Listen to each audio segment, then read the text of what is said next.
Babysitters of Reddit. What seemingly normal parents had dark secrets? Somewhat wholesome story. I used to babysit for the kids down the street when I was in high school.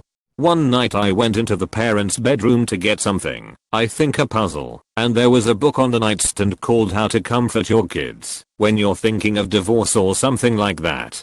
The next time I was over, there was a book downstairs on the mom's desk that was the couple's therapist's guide to saving a failing relationship.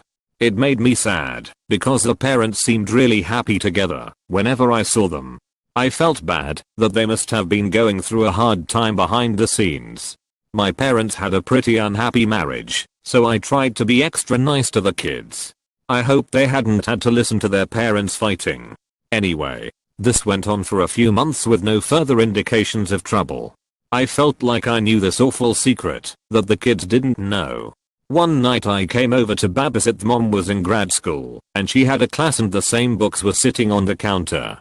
As the mom was leaving, she was like, "Oh, I can't forget the textbooks," and grabbed them off the counter. I actually didn't know what she was studying, so I asked what class she had. Turns out she was studying to be a couples and family therapist. The books I saw were her school books. In retrospect, that made complete sense because the titles were kind of academic, but I immediately assumed they were divorcing. About a decade later, they are still married, and the wife is a very successful couples and family therapist. Go figure. Thanks for this story. My daddy hits my mommy sometimes. For that one, I was still in high school. I told my mom what she said, and my mom went to the police station to report it. I like it when you're here, not the other lady. She's mean and she makes me sit in the closet. This little girl was referring to her dad's girlfriend. I told the dad about it and never saw the girlfriend around again. And for some comic relief, my older brother and I play swords in the bathroom. Daddy taught us how. Asked him to show me with his action figures what he meant, expecting the worst. And he says look. And goes in his dad's closet and pulls out these giant foam swords. Woo. Thankfully not all in the same house. My older brother and I play swords in the bathroom. Daddy taught us how. Oh. Asked him to show me with his action figures what he meant, expecting the worst. And he says look. And goes in his dad's closet and pulls out these giant foam swords. Give this dad the best dad award. He had the kids only play with swords in the bathroom for this joke, and his forethought is impressive. My thoughts exactly. Trolling his kids in the future for when they hear what's word fighting in a sentence, and they reply with I did that with my brother a lot growing up. Lol, for sure this will be a thread on Reddit in 15 years on Tifu. I was babysitting for a local family who owned car dealerships. I answered the phone hello as one does, and it was the father who didn't know his wife had hired a babysitter so she could go to an appointment. He started in with the stupidest sexy voice until he realized it wasn't wife. He hung up. Later he was caught cheating. Not gonna lie, his loyalty had us in the first half. I never really babysat for anyone besides family, but I did dog sit for a woman and her husband for a while. She gave me a tour of the house the first time I went over there, and there was a room in the back of the house that was filled with dildos and other sex toys. She sold them as a side hustle and wanted me to know they were there in case I was uncomfortable. They paid me well and left a great review on the site I was using. I wish they never moved, lol. I love their dogs. That's nice that they had the forethought to show you the weird stuff they have, so that you wouldn't feel uncomfortable if you found it by yourself. I nannied for this very rich family with 3 kids from the West Coast who would come to South Florida for summer vacation every year.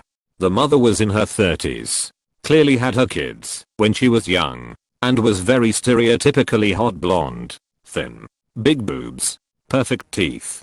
Her husband was a little older, salt and pepper, super handsome, very George Clooney-esque. Their kids were all blonde haired, blue eyed, cute as peep. They absolutely adored their parents. Dad would help the kids and mom settle in at the house and then fly back to Cali for work. I babysat 3 to 5 times a week. 6:30 p.m. to a.m. Mom would get all dolled up, leave her wedding ring on the kitchen counter, and come home very late, clearly drunk, and sometimes brought men home with her that she introduced as her friends. She would often overpay me, which I never complained about, but I worried for the kids. That's very common. Just a rich guy with a trophy wife. Many marriages aren't about love. I babysat a lot when I was 13 to 15. At the time I lived in a small town. I was a very popular babysitter as I also worked at the daycare center. Often I would have kids from 2 or 3 different families at once. I didn't care, I got triple the pay for having 3 different groups of kids. I was recently told why I always had groups of kids like that. Turns out the small town had a swingers club, and I was the go-to babysitter for their different groups. One family, I still don't know what was up with them. It's like they were squatting in a model home or something.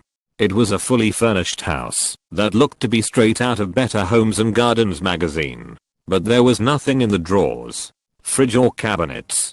No toiletries in the bathroom except for toilet paper. No food or silverware in the kitchen. No clothes in the closets or in the kids' drawers, and no toys. The lady just told me to order food for the kids and they watched TV. It was weird. It could have been a second home, not very good parents. Maybe. They were just kinda weird people. My dad used to be a contract painter and he painted the house. That's how I met them. He told me they needed a babysitter and had asked him if he knew anyone, and he kinda volunteered. Thanks, Dad.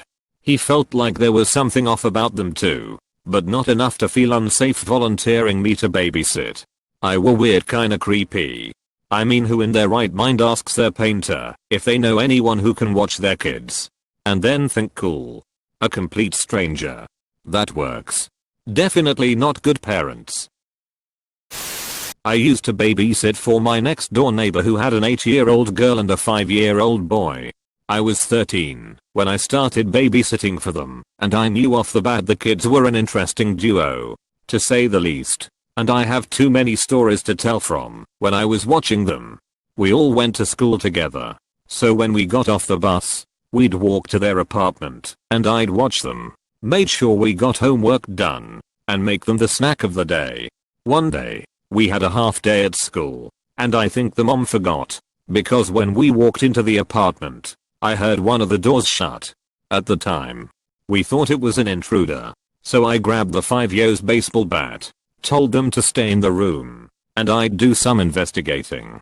I opened the bathroom door, and there was a mom, half naked, with a guy that wasn't her husband. She gave me all the money in her wallet and her business card. She was a photographer and told me to never speak of it again. I caught her cheating and made out with 400 and a 650 photo shoot package. Took pictures for all the upcoming holidays so I could keep giving gifts to my family. I babysat them for about 3 months after, before they moved away. Snack of the day sounds fun. It was. I had a theme jar that would dictate snacks, TV, games we played, etc. It had themes like castle, outer space, animals, superheroes, and the like. I just can't think of them all. We'd get home, do homework, pick a theme, and the after school snack was a sandwich and sides. But I added my own twist by plating everything to go with the theme. Like a panda sandwich, uncrustable with Oreos, bamboo sticks, celery sticks and ladybugs, and beetles, raspberries and blueberries would be for the animal themed day. I can't wait to do this again when I have my own kids. I'm a daycare provider and this sounds like so much fun. Definitely going to start doing this. They were so difficult to handle when I first started watching them, so I talked to my therapist about it, and that's what she suggested. Voila. They were looking forward to getting through homework, so we could choose our theme. They started playing nicely together, and really looked up to me. I miss those kiddos a ton. You sound wonderful. I'm watching some kids who are going through some tough family stuff right now and are acting out because of it, and I think this could be a fun way to make our days easier. Definitely try it. Schedules were also very important to adhere to for them, and made it so much easier on me. I think any person who's watched a living thing knows that though. Lol. I was babysitting once, and the kids were wrestling in the living room. All of a sudden the smell of dank filled the room. I hear the kids stop and say, "What is that?" One of them had knocked over a big tin can on a shelf and the parents' weed stash spilled everywhere. I sent the kids away and cleaned it all up for them and put it back. Put half back. Put what back? Sir, we found 3 tons of weed. 2 tons of weed? Yes, grams of weed. That just reminds me of the informant. As far as I know, Mark Twain was the first person to make that joke. It's been copied a million times, and it's still funny. I babysit for the local policeman. When I was teenager, he always came home very drunk and in a weird mood, and one time brought out a homemade Ouija board and persuaded me to take part with his buddies. Always paid me really well. Edit to clarify. Local policeman. Are there any more, or is it a very small town? If it's a very small town with only one policeman, who uses homemade Ouija boards, that seems like the perfect setup to a horror movie. A family member of mine was a babysitter in the 70s. A couple who lived nearby asked her to babysit their baby a few times. I didn't get the sense that she knew them well. Every time she'd go they said the baby was sleeping and not to disturb the baby by checking on it. The baby never cried. The parents would come home and relieve her. She never saw or heard a baby. At the time I don't think my family member thought much of it, but has told me this story several times because it keeps nagging at her. How could a baby be asleep for the entire time she was there? Every time. No noises. Nothing. Today, she thinks there must not have been a baby, but has no idea why they'd hire her. We have babysitters come usually after the kids are asleep. Just BC, it's easier. Once they're sleeping through the night, they're not going to wake up randomly. Could have just been something like that. Also could have been a weird demon baby they didn't any to unleash on the world, but also just needed a night out to themselves. Demon babies can be exhausting. I used to babysit when I was around 13 to 14ish. My neighbors and 3 kids. Ages 4, 7, and 11. The house was really nice. Always clean and tidy. One time they asked me to babysit for a couple hours. Okay, no big deal. They paid me $6 an hour. When I got there they made the kids shake my hand and say thank you for babysitting us. I thought it was weird, but it was whatever. The parents left, and the kids wanted those dinosaur chicken nuggets, so I made them some. As they were eating, the 7-year-old asked for a toy. She said it was in her parents' dresser. I didn't want to snoop around, but if she wanted the toy, I get it for her.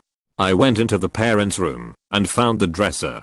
I opened the first one and all I see are stacks of cash. Okay. Weird, but not my business.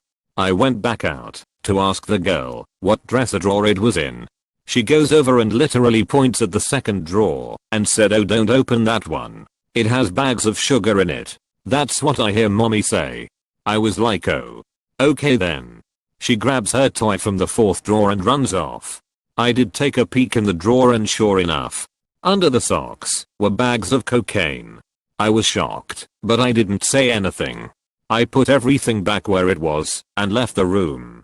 When the parents got back I took the cash and left. Never babysit there again. TLDR. Babysit some kids and found cocaine in the parents' drawer. Yikes, calling it sugar to your young kids. All that needs to happen is one of them get curious about what mommy's sugar tastes like, because why else would she want to keep it for herself? In the brain of a child they're going to wonder what it tastes like, because it can't possibly be the same as the sugar in the kitchen. Children are curious creatures and wouldn't think it may be dangerous to taste said sugar. That's an overdose waiting to happen. If you're going to have things that can kill children in your house, make them inaccessible.